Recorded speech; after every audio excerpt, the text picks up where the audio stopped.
Hey friends, I am here at the Mount Clemens Public Library and I'm doing a little rain garden visit, and wouldn't you know, it rained last night, so a great timing to be able to visit the gardens and see how they're doing. So we have, some developments. I did get to meet with Dave, who was one of the original installers, and then he has been maintaining the garden since. So this is pretty exciting. Here is the furthest one. And you can see that the debris is kind of getting built up here, so probably we'll try and see if we can do something around this edge so that the water can get into the bed. But not much standing water here. We did have quite a bit of rain. Maybe we can get a rain gauge in here. That would be kind of fun to see how much rain we're getting. But anyway, that is one of the gardens, and looks like it's doing fairly well. It does have some weeds that we'll work on. That's one of the things that the master gardeners make sure to do. And then here, this one also is draining fairly well. Not a lot of standing water in this one.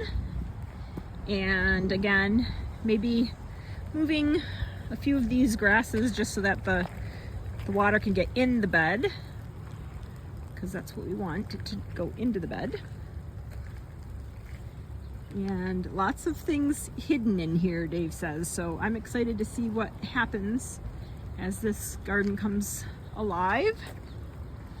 And then this one here is our challenge garden.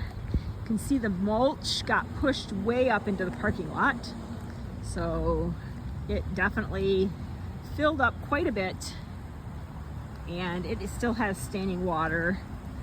It's not too concerning, being that the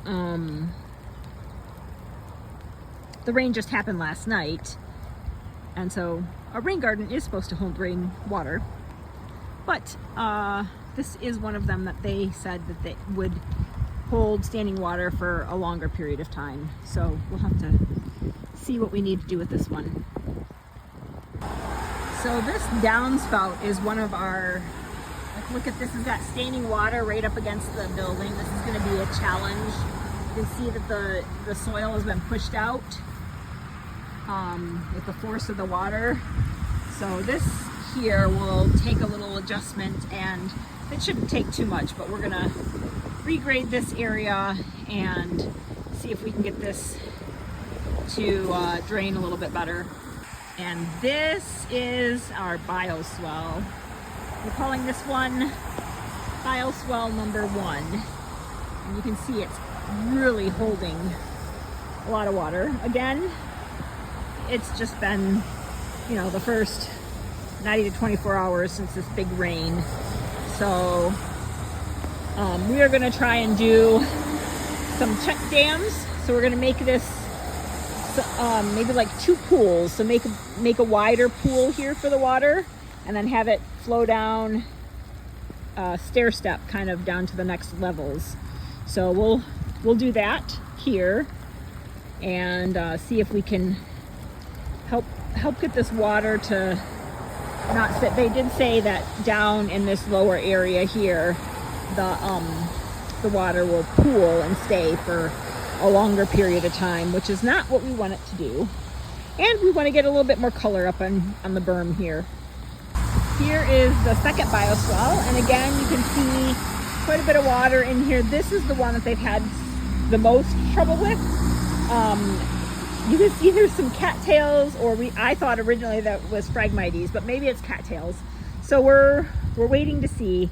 But yeah, this had some ducks living out here all one season. So anyways, this would definitely be something that we'll have to try and see what we can do here so that it doesn't continue to stay pooled like this all summer.